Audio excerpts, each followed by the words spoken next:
They say this is the richest continent on the planet. Yet why is it that everyone else has a plan for the continent, but the continent does not have a single plan for itself? The likes of Professor P.L.O. Lumumba have warned repeatedly about this. Yet here we are again. The recent family photo of African leaders standing alongside Chinese President Xi Jinping and Madam Peng Liyuan at the Beijing summit is a glaring example. Even Kenyan President William Ruto, who proudly declared that Kenya would no longer be summoned by a single country, is there. President William Ruto of Kenya boldly declared in May 2023, "We have also decided that it will not going to be business as usual. We have these meetings, Africa-US meeting, Africa-Europe, Africa-Turkey, Africa-India. Now we are waiting for, there is another one, Africa-Russia. And Africa-Japan. And Africa-Japan.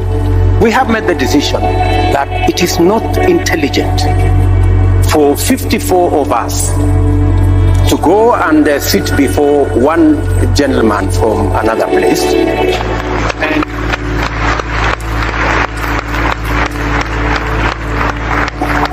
I mean, and sometimes we are mistreated. Yeah. You know, we are loaded into buses like school kids.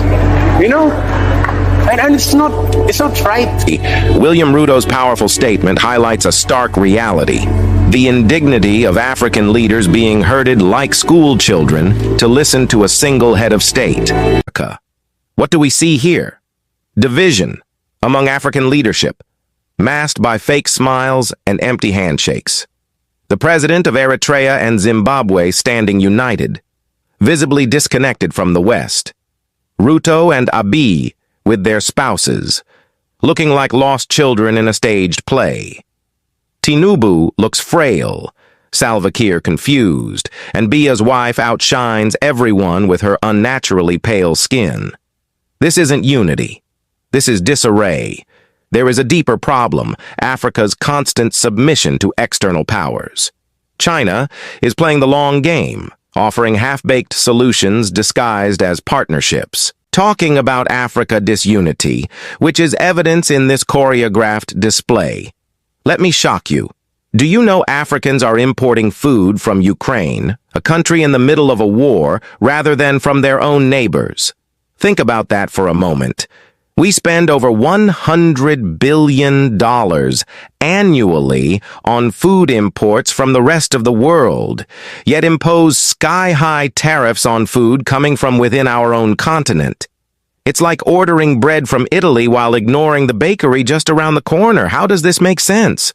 Why are we shipping food across the world when we could easily trade with our neighboring countries?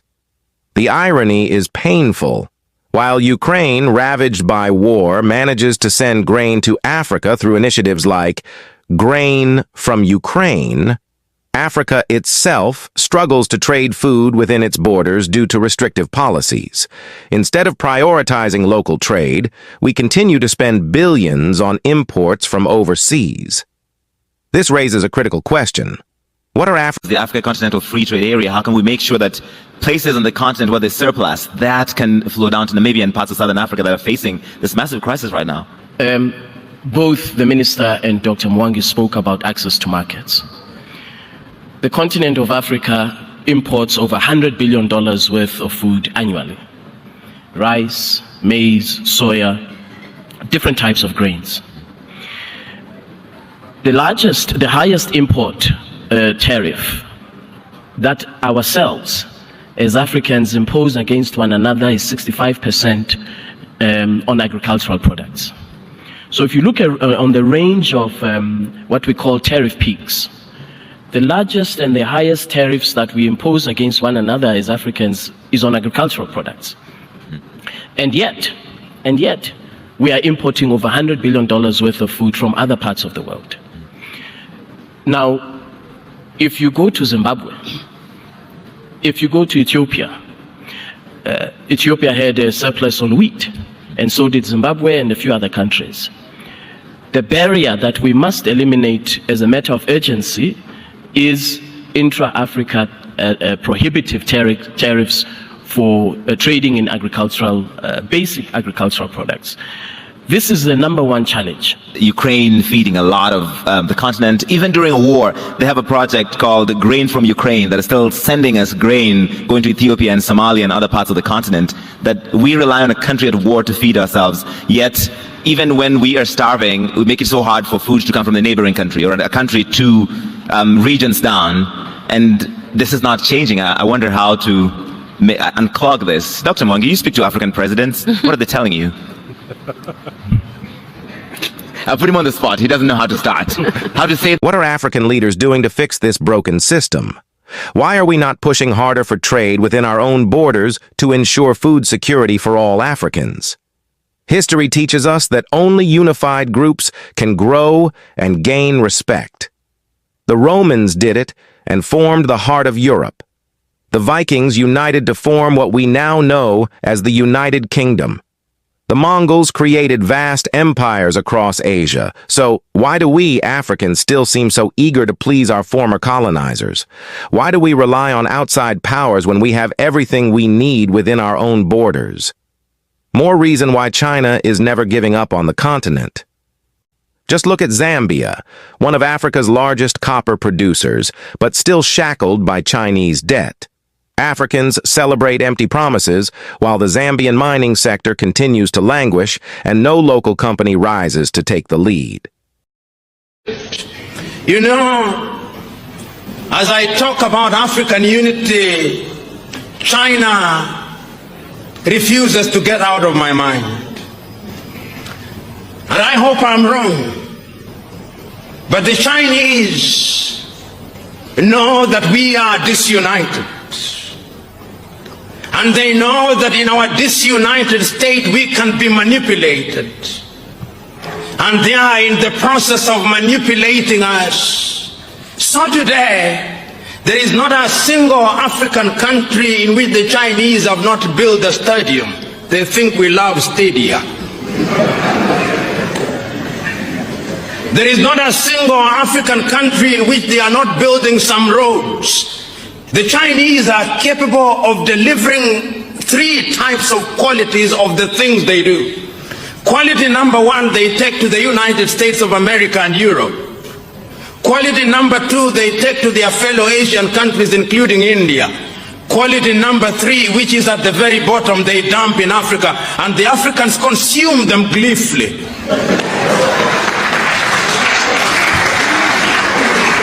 And it's because of our disunity, we are incapable of speaking with one voice.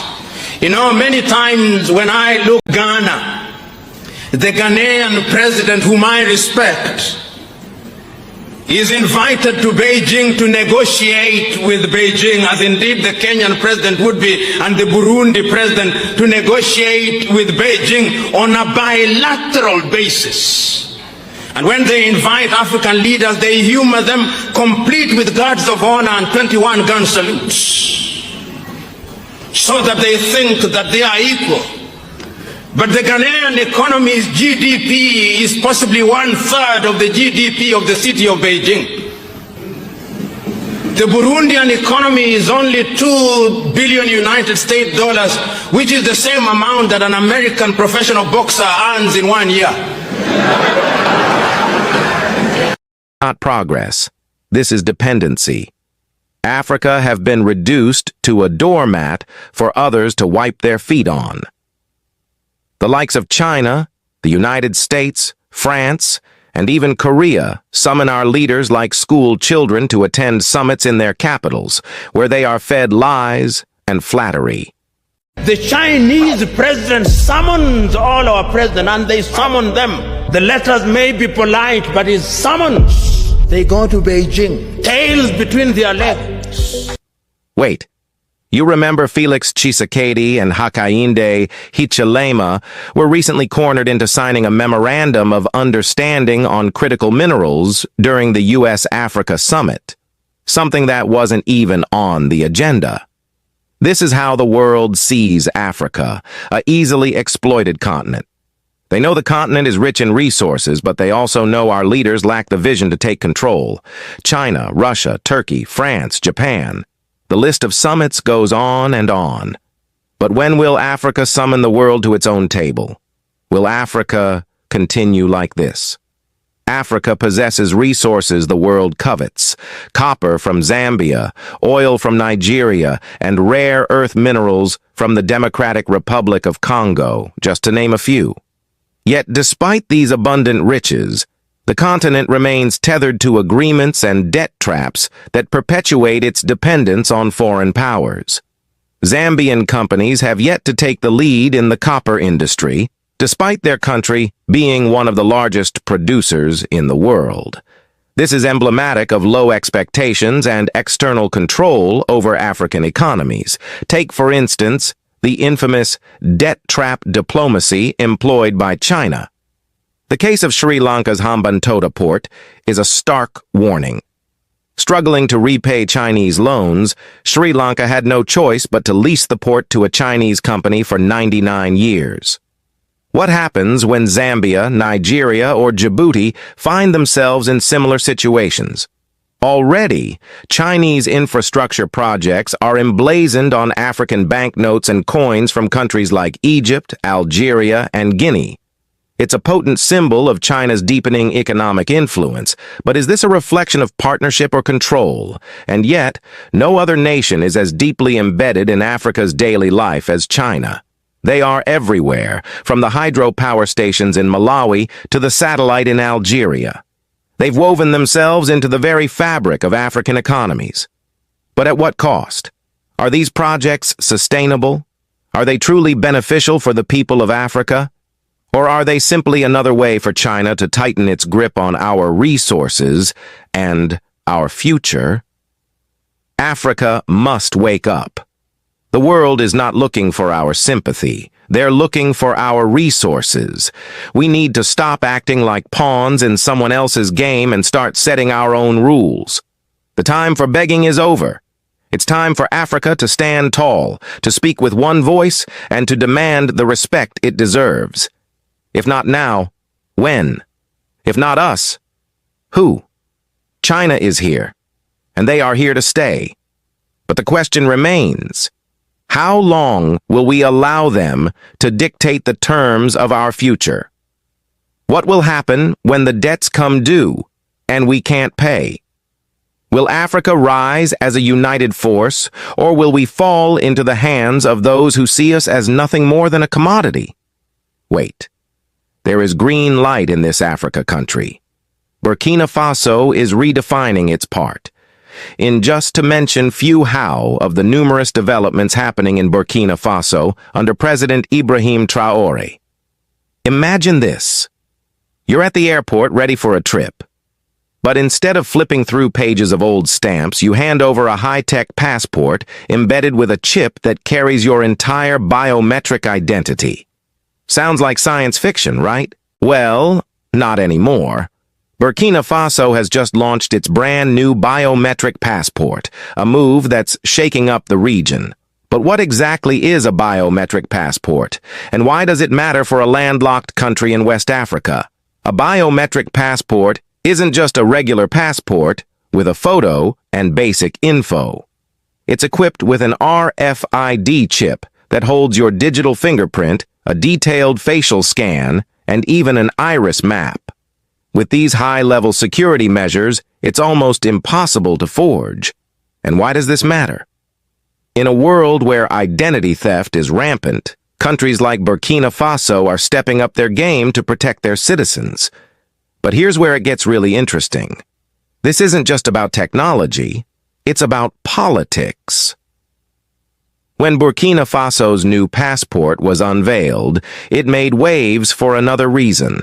It no longer bears the logo of ECOWAS, the regional bloc that the country quit earlier this year.